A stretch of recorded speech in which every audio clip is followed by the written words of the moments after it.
More and more homes are using automatic standby generators for emergency backup power during an outage. But if you use a portable generator for home emergency power, it's important that you safeguard yourself and your family from the dangers associated with a portable unit.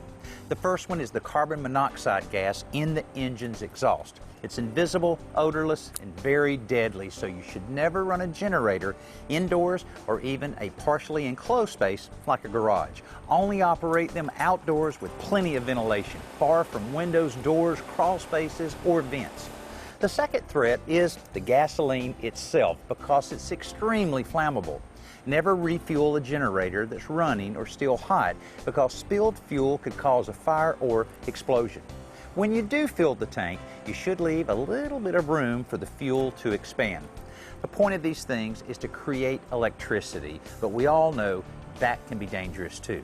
Trying to connect a portable generator directly to your home's wiring can be deadly because the voltage can backfeed onto power lines, injuring utility workers or your neighbors.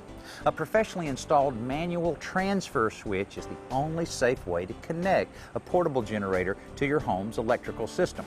Otherwise, you should use heavy-duty extension cords to connect appliances to the generator, and be sure they're unplugged when you start or stop it.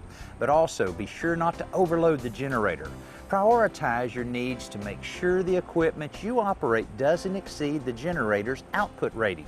We all know water and electricity don't mix, so don't operate these things in the rain or snow.